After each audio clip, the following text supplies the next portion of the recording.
जिस व्यक्ति ने चुनौती को, परेशानी को या फिर तनाव को अवसर में बदलना सीख लिया, उसकी वास्तव में ज़िंदगी ही बदल जाती है। और सोशल मीडिया पर फेसबुक, व्हाट्सएप, ट्विटर, इंस्टाग्राम के इतने अकाउंट्स पर आपके वर्चुअल फ्रेंड तो हैं, लेकिन रियल में आपका कोई फ्रेंड नहीं है। कहता है कि आसमां में छेद नहीं हो सकता, एक पत्थर तो तबीयत से उछालो यार।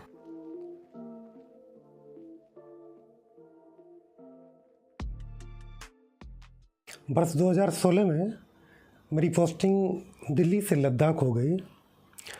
लद्दाख में पहली लड़ाई आपकी मौसम के साथ होती है, क्योंकि माइनस से 20 डिग्री कम टेम्परेचर और ऑक्सीजन की कमी के कारण वहाँ नींद नहीं आती।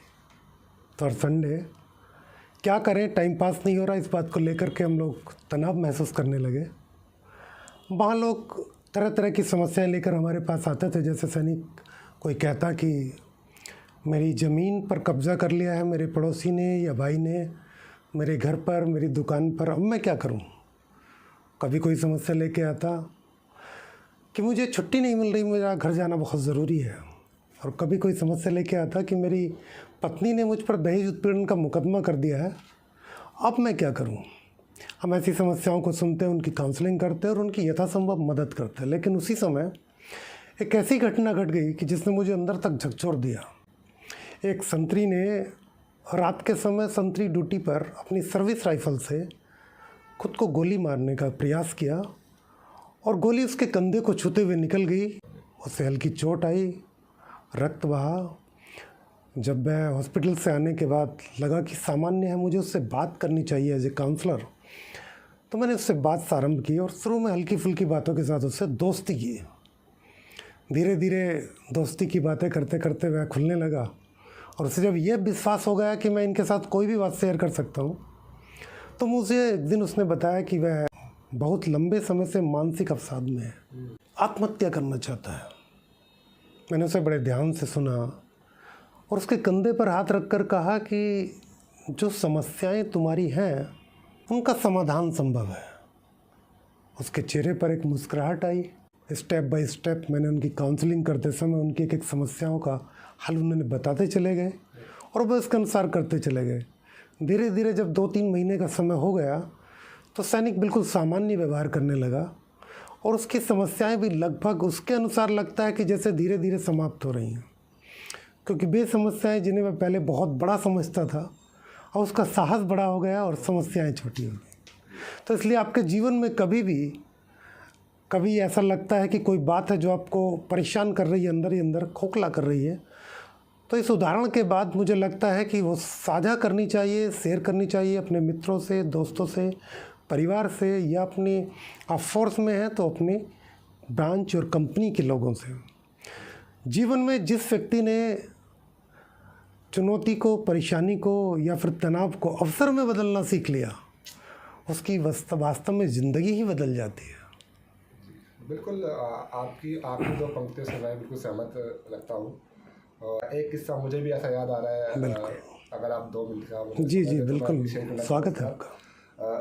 सन 2013 में अपनी इंजीनियरिंग कंप्लीट करने के बाद मैंने मन बनाया कि मैं यूपीएससी की तैयारी करूँगा इंजीनियरिंग सर्विसेज के लिए।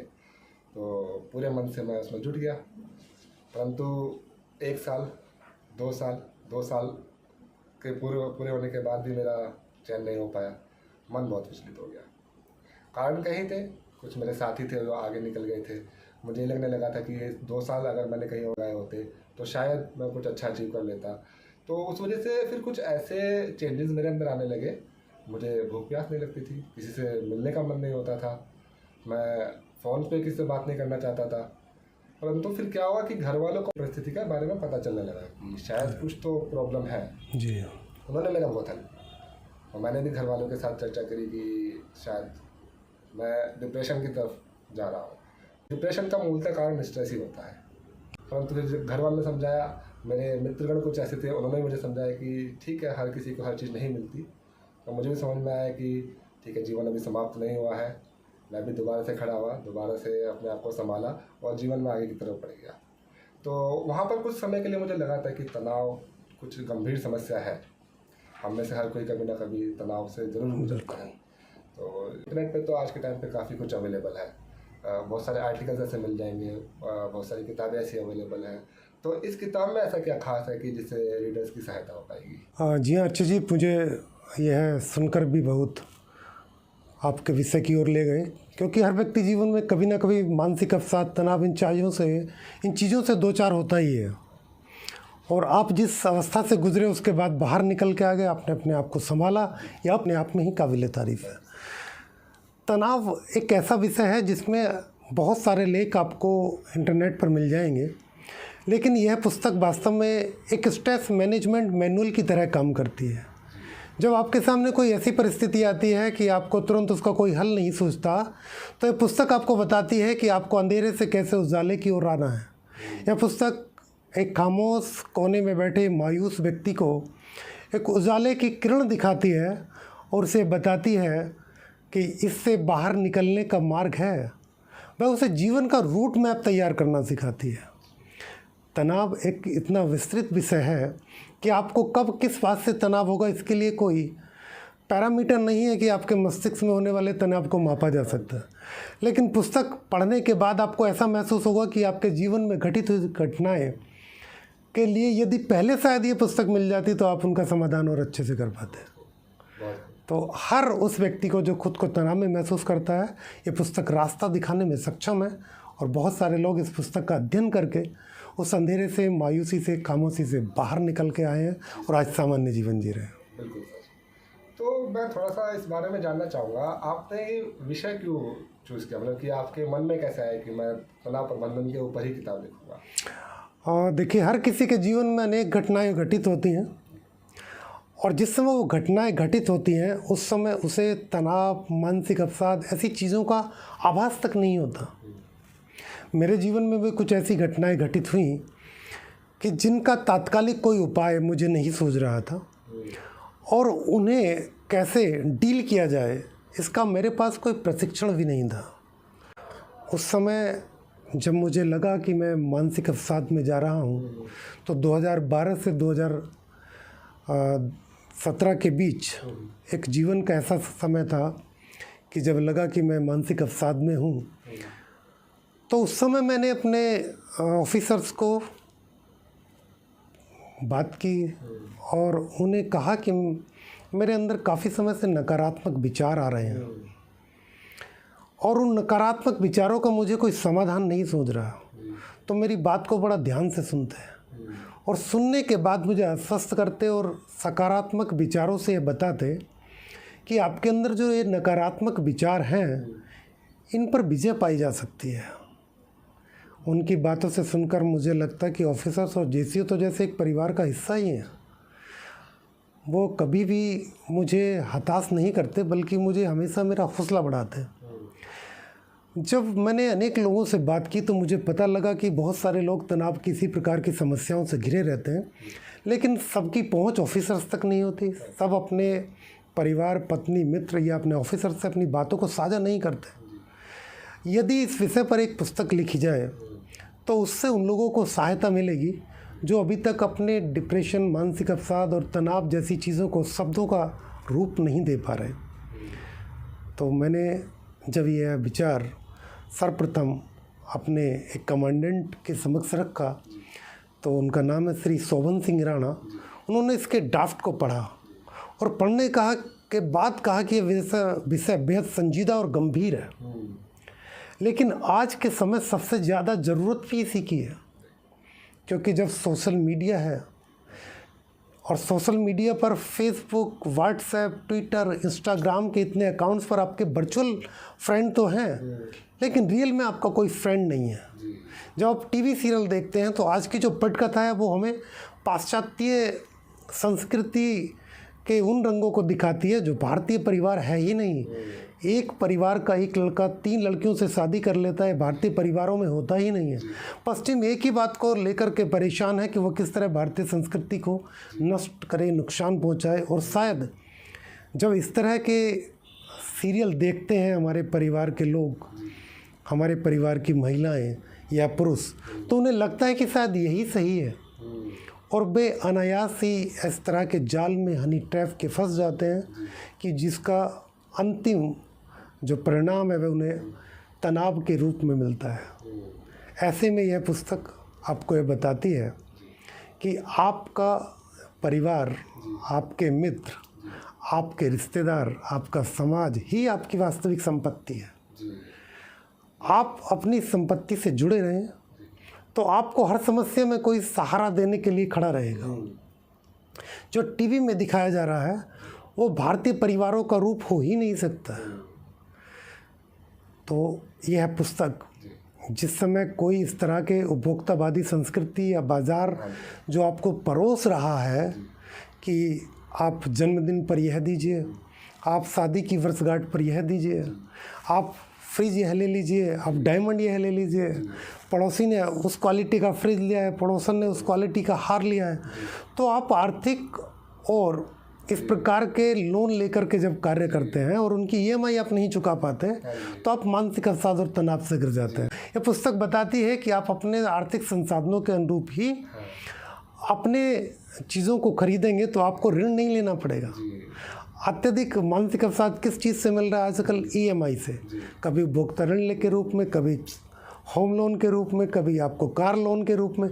तो आप थोड़ी थोड़ी सेविंग कीजिए और अपनी सेविंग से अपनी क्षमता के अनुसार व्यय कीजिए तो आपको जीवन में कभी भी तनाव नहीं आएगा। जब आपकी आय और आपके व्यय में एक रूपता होगी तो आप तनाव से बच जाएंगे। हाँ, एक्चुअल में जो ये लोग कंपैरिजन कर बैठते हैं उस वजह से मुझे लगता है कि कहीं ना कहीं शुरुआत वहीं से होगी। जी हाँ। मैं एक आउटलुक का एक आर्टिकल पढ़ रहा था जी। ईयर 2021 में 1,64,000 के आसपास सुसाइड हुए हैं। ओह, जो कि अपने आप में एक बड़ा नंबर है। तो इससे पता लग सकता है कितनी गंभीर समस्या है। और उसमें ऐसा नहीं है कि बड़े उम्र के लोग हैं सिर्फ वही ऐसा कर रहे हैं।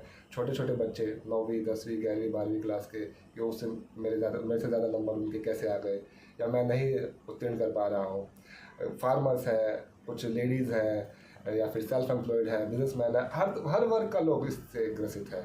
तो एक्चुअल में जो जैसे आपने बताया कि लोग दूसरों को देख के अपना स्टैंडर्ड सेट कर लेते हैं, तो मेरे हिसाब से वो कहीं ना कहीं इसका मूलतः कारण वो है।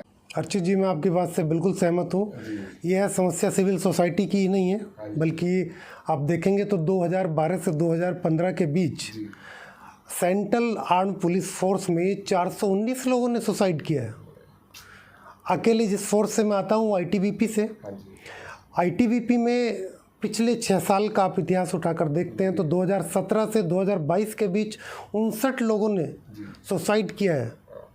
आज के समय में सेंट्रल आर्म पुलिस फोर्स में तनाव प्रबंधन की एक लोकप्रिय पुस्तक के रूप में सबसे अधिक मांग की जा रही है और सबसे अधिक इसकी जो लोकप्रियता है वो इस बात को लेकर के हुई कि जो इसकी भाषा है वो इतनी सरल और व्यावहारिक है कि जिसे आम पाठक पढ़कर समझ सकता है। कंटेंट को इतनी सरलता से प्रस्तुत किया गया है कि पाठक इसमें दी हुई उन घटनाओं और उन संस्मरणों के साथ खुद को जोड़ता है और उसे लगता है कि शायद ये घटना उसके साथ घटित हुई है, क्योंकि वास्तव में अंग्रेज़ों के ज़माने की कार्यप्रणाली अर्धसैनिक बलों और सेनाओं में आज भी है। तो कुछ चीज़ें ऐसी परंपराएं हर जवान को, हर सैनिक को लगता है कि शायद इसमें दी हुई घटना का उससे कोई गहरा संबंध है, तो उसे वह एक जिज्ञासु पाठक की तरह पढ़ता हुआ चला जाता है और पुस्तक के अंत तक वह पुस्तक से जुड़ा रहता है। यह फीडबैक है इस पुस्तक के विषय में पूरी CAPF की।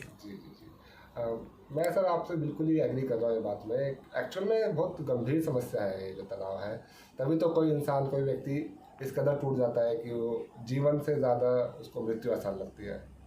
तो मैं ये जानना चाह रहा हूँ दरअसल, जैसे आपने बताया कि अर्धसैनिक बलों के आपने इसमें पूरा का ब्यौरा दे रखा है, पूरा डाटा है इसमें, तो क्या ये किताब अर्धसैनिक बलों के लिए है या फिर जो तनाव से गुजर रहे हैं उन लोगों के लिए है, या ऐसे कोई भी आम आदमी इसको कोई भी पढ़ सकता है?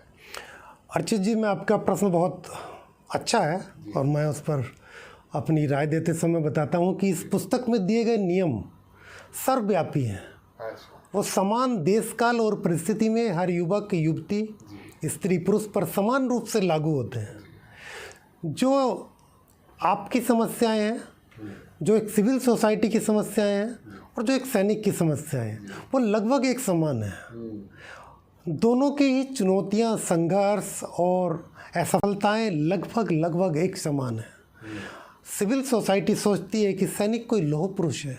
वास्तव में ऐसा बिल्कुल भी नहीं है। उसके सीने में भी एक दिल धड़कता है, वह भी एक आम नागरिक की तरह सोचता है और वह भी वैसे ही सपने बुनता है, वैसे ही समस्याओं से घिरता है, वैसे ही उनके समाधान को खोजता है जैसे सिविल सोसाइटी के नागरिक खोजते हैं।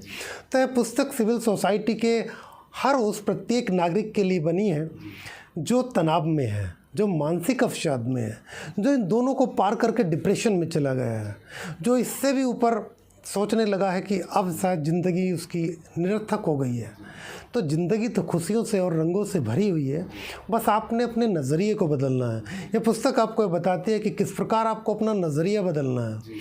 आपका नज़रिया बदलेगा तो नज़ारे बदल जाएंगे। बहुत बहुत बहुत खूब। ये बताते हुए मुझे सर बहुत ही ज़्यादा प्रसन्नता हो रही है। मैं अपने आप को एक्चुअल में बहुत सौभाग्यशाली महसूस कर रहा हूँ कि मैं ऐसी शख्सियत के सामने बैठा हूँ जो ना सिर्फ देश की सेवा कर रहे हैं बल्कि समाज को भी अच्छे से ध्यान रख रहे हैं, समाज का भी। तो हमारे व्यूअर्स भी ये जानना चाहेंगे और मैं भी जानने के लिए एक्साइटेड हूँ एक्चुअल में अनिल सर कौन है और कहाँ से आते हैं, कैसे वो यहाँ तक पहुँचे हैं। अर्ची जी, पहली बात तो मैं एक शख्सियत नहीं हूँ, एक सामान्य व्यक्ति हूँ और जिस तरह एक सामान्य व्यक्ति जीवन जीता है मैं भी उसी तरह का जीवन जीता हूँ। मैं मूलतः बिजनौर उत्तर प्रदेश का मूल निवासी हूँ। मैं उसी बिजनौर से आता हूँ जिसकी मिट्टी ने राष्ट्र कवि दुष्यंत को जन्म दिया है, जिनकी ये दो पंक्ति पूरी दुनिया में प्रसिद्ध हैं कि कौन कहता है कि आसमां में छेद नहीं हो सकता, कौन कहता है कि आसमां में छेद नहीं हो सकता, एक पत्थर तो तबीयत से उछालो यार। आप मुरादाबाद के रेलवे स्टेशन पर जाइए, वहाँ के प्रथम श्रेणी का जो वातानुकूलित प्रतीक्षा कक्ष है उसमें ये पंक्तियाँ लगी हुई हैं। मैं उसी बिजनौर की मिट्टी से हूँ जिसने प्रकाश मेहरा जैसे फिल्म प्रोड्यूसर को जन्म दिया और जिन्होंने 80 के दशक के angry young man Amitabh Bachchan को पहले पर्दे पर कुछ इस तरह से पेश किया कि उनकी लगातार दी गई फिल्में सुपरहिट रहीं। और मेरी शिक्षा दीक्षा RSMPG कॉलेज धामपुर बिजनौर उत्तर प्रदेश से मैंने MA किया अर्थशास्त्र विषय में। मैंने B.Ed वर्धमान कॉलेज बिजनौर उत्तर प्रदेश से किया और मेरा जो मूलतः गांव है वह तहसील धामपुर के पास ग्राम जैत्रा है जो कि अभी अर्ध विकसित कस्बा ही है। मेरी प्राइमरी एजुकेशन वहीं के सरकारी स्कूल में हुई है और M.Ed मैंने MD विश्वविद्यालय रोहतक हरियाणा से किया है। एक बार हुआ क्या कि जब B.Ed करने के बाद मैं एक स्कूल में निःशुल्क पढ़ाने लगा, मुझे लगता था कि आपने जो शिक्षा ग्रहण की है उस पर समाज का हक है तो वेतन मायने नहीं रखता। उसी समय बाबरी मस्जिद ध्वस्त हुई और हमारे गांव में कर्फ्यू लग गया तो मैं अपने स्कूल पढ़ाने नहीं जा सका। उन्हीं दिनों सेना ने मोर्चा संभाला, तब गांव में शांति हुई और शांति होने के बाद मैंने देखा कि सेना के सैनिकों का बड़ा आदर किया जा रहा है और सभी उनको एक ईमानदार व्यक्ति के रूप में देखते हैं कि आते ही शांति हो गई। उस समय मेरे मन में पहली बार यह प्रश्न आया कि ये लोग शायद वेतन के लिए काम नहीं करते, सैनिक वतन के लिए काम करते हैं। बाढ़ आए तो सैनिक को बुलाते हैं, कोई चक्रवात आ गया, झंझावत आ गया, राष्ट्रीय प्राकृतिक आपदा आ गई तो सेना को बुलाते हैं, पड़ोसी मुल्क हमला कर देता है तो सेना को बुलाते हैं। और तो और जो राज्य के अंदर सामान्य श्रेणी के दंगों को शांत करने के लिए भी सेना को बुलाया जा रहा है। यानी समाज का सेना पर विश्वास है। तो मैं वर्दी के क्रेज में भारत तिब्बत सीमा पुलिस में आ गया और वह यात्रा एक हवलदार एजुकेशन से शुरू हुई जो आज निरीक्षक शिक्षा एवं तनाव परामर्शदाता के पद के रूप में संचालित है। और मैं यहाँ यह कहना अवश्य चाहूँगा कि हम लोग एजुकेशन कैडर में ITBP में भर्ती हुए, लेकिन 2010 में ITBP के तत्कालीन DG परमादरणीय श्री विक्रम श्रीवास्तव IPS महोदय ने शिक्षा एवं तनाव परामर्शदाता काडर को जन्म दिया। और फोर्स में तनाव होता है इसे प्रबंधन कैसे किया जाए, इसके विषय में सामान्य जानकारी नहीं थी। इस नए कैडर के स्थापित होने से एक आम सैनिक को यह भरोसा हो गया कि यदि तुम्हें कोई समस्या होगी तो कोई संभालने वाला है। और धीरे धीरे पूरे बल में जब शिक्षा एवं तनाव परामर्शदाता को कोर्स कराने के बाद उन्हें नियुक्त किया गया तो हर यूनिट में एक ऐसी आत्मानुभूति की लहर दौड़ गई कि उनकी बात सुनने वाला भी कोई उनके जैसा है, उन्हीं की रैंक का है, उनके साथ रहने वाला है। तो इस सैनिकों में जो है विश्वास बढ़ा। इसका श्रेय श्री विक्रम श्रीवास्तव तत्कालीन महानिदेशक भारत तिब्बत सीमा पुलिस को जाता है कि वे यही नहीं होते तो शायद ये पुस्तक भी नहीं होती, यह कैडर भी नहीं होता, और शायद आज जो हमका और हमारे बीच ये साक्षात्कार हो रहा है शायद यह भी संभव नहीं होता। तो इसका श्रेय उन्हीं को जाता है। बहुत ही इंस्पायरिंग स्टोरी है सर आपकी। एक्चुअली मैं खुद बहुत ज़्यादा इंस्पायर हो रहा हूँ और मैं आशा करता हूँ कि जो हमारे व्यूअर्स हैं जो इनको देख रहे हैं, जो इस वीडियो को देख रहे हैं, उन्हें भी बहुत ज़्यादा इंस्पायर होंगे। तो हमारे जो व्यूअर्स हैं वो ये जानना चाहेंगे, जो भी रीडर्स हैं जो भी इस किताब को पढ़ते हैं, इस किताब को कंप्लीट करने के बाद वो इस किताब से क्या लेकर जाएंगे? एक आम पाठक जिसकी पृष्ठभूमि सेना की नहीं है जी, लेकिन उसके जीवन में घटित होने वाली घटनाएं एक सैनिक के समान ही होती हैं। वह उसी तरह से अपनी दिनचर्या को सुबह प्रारंभ करता है और रात तक जीता है। उसे जब मानसिक अवसाद के रूप में, असफलताओं के रूप में, चुनौतियों के रूप में, और समाज में जो आजकल के परिवर्तन हो रहे हैं, आजकल की जो चुनौतियां हैं, उनका सामना करने में दोनों लगभग एक समान जैसी ही प्रतिक्रिया करते हैं, चाहे वह सैनिक हो चाहे वह सिविल नागरिक हो। उसके परिवार में उसके पुत्र की शिक्षा किस प्रकार हो, उसकी चुनौती एक जैसी है। उसे पत्नी को उपहार जन्मदिन पर, वार्षिक शादी की वर्षगांठ पर और विभिन्न अवसरों पर देने हैं, एक समान है। उसे शादी में, विवाह में, उत्सव में आने वाले अप्रत्याशित खर्चे एक समान हैं। उसे जीवन में अपने घर के सभी सदस्यों को एक साथ लेकर के तालमेल यानी सामंजस्य कैसे बैठाना है, एक समान है। जब दोनों की समस्याएं लगता है एक समान है तो दोनों के समाधान भी एक समान है। जब दोनों का मानसिक अवसाद, दोनों के तनाव के कारण एक जैसे हैं तो उनका निवारण भी एक जैसा है। एक आम पाठक जो इस पुस्तक को पढ़ेगा, निश्चित रूप से वह पुस्तक को पढ़ने के बाद, मैंने जैसा पहले भी कहा कि एक अंधेरे में रोशनी दिखाने में यह पुस्तक सक्षम है। ये पुस्तक जब कोई अपनी खिड़की के पास खड़े होकर बाहर निहार रहा हो तब उसे एक उम्मीद की किरण दिखाती है। यह पुस्तक जब कोई व्यक्ति अपने आप से बात नहीं कर रहा, वह खामोश है, तब उसे अपने आप से बात करने के लिए प्रेरित करती है।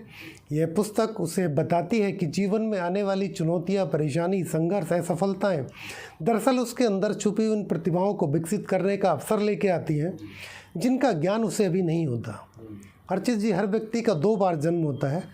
पहली बार तब जब वह माँ की गर्भनाल से अलग होकर एक स्वतंत्र इकाई के रूप में अपने अस्तित्व को महसूस करता है, और दूसरा तब जब वह उसे जीवन की चुनौतियाँ, संघर्ष, असफलताएं जीवन के ऐसे मोड़ पर लाकर खड़ा कर देती है जहाँ उसे आत्मबोध होता है कि उसके जीवन का उद्देश्य क्या है, उसे ईश्वर ने किस काम के लिए क्राफ्ट किया है, उसे पृथ्वी पर भी किस उद्देश्य के लिए भेजा गया है। यहाँ से उसके ज्ञान की यात्रा प्रारंभ होती है और यहाँ से यह ज्ञान की यात्रा जिज्ञासु और एक अच्छे पाठक के रूप में शुरू होकर उसे उस मंजिल तक लेकर जाती है जहाँ पर उसे एहसास होता है कि जीवन में आने वाली चुनौतियाँ, परेशानियाँ, संघर्ष ये जीवन का हिस्सा हैं। जिस प्रकार जब तक जीवन है तब तक आपको तनाव होगा, एक मुर्दे को कोई तनाव नहीं होता। बस आपको सीखना है इस तनाव का प्रबंधन कैसे करना है। आपको सीखना है कि इस तनाव का, मानसिक अवसाद का, डिप्रेशन से बाहर निकलने का रास्ता क्या है। आपको सीखना है कि जब जब जीवन की चुनौतियां आएँ तो आपको चुनौतियों से नहीं घबराना, आपको अपने साहस को बड़ा कर लेना है। क्योंकि किसी बड़े आदमी के सामने जब कोई चुनौती आती है तो वह उससे हारता नहीं है, बल्कि वह उसके साहस का बड़ा कर लेता है। अब जब चुनौती छोटी हो जाती है और उसका साहस बड़ा हो जाता है तो चुनौती उस साहस में समा जाती है और आप आगे बढ़ जाते हैं। यही इस पुस्तक का सार है और मैं अपने पाठकों को कहता हूँ कि आप इसे एक बार लेकर अवश्य पढ़िए। यह पुस्तक आपके जीवन में वह परिवर्तन लेके आएगी जो शायद इससे पहले आप वंचित थे और अब आपके पास ये अवसर है कि आप एक सामान्य पाठक की तरह इसका आनंद लें और अपने जीवन के मानसिक तनाव से बाहर निकलकर इस जीवन की खुशियों का आनंद लें। धन्यवाद जी। तो ये था हमारा एक संक्षिप्त वीडियो। अगर आप डिटेल में इस किताब के बारे में जानना चाहते हैं तो ये किताब अमेजोन और फ्लिपकार्ट दोनों ही जगह उपलब्ध है। आप वहाँ बड़े इजीली से इसको परचेज कर सकते हैं। अगर आपको ये वीडियो पसंद आया तो इसे लाइक करें, सब्सक्राइब करें और अपनों के साथ शेयर जरूर करें। बाकी अगर आप तनाव से रिलेटेड आपका कोई भी क्वेश्चन हो, मैं डिस्क्रिप्शन बॉक्स में अनिल सर की ईमेल आईडी डाल दूंगा, आप सीधे अनिल सर से सवाल कर सकते हैं। इसके अलावा आप कमेंट बॉक्स में अपने सवाल पूछ सकते हैं। जल्दी ही मिलेंगे एक नए और वीडियो के साथ। तब तक के लिए अपनों का ख्याल रखें और अपना ख्याल रखें। धन्यवाद। जय हिंद।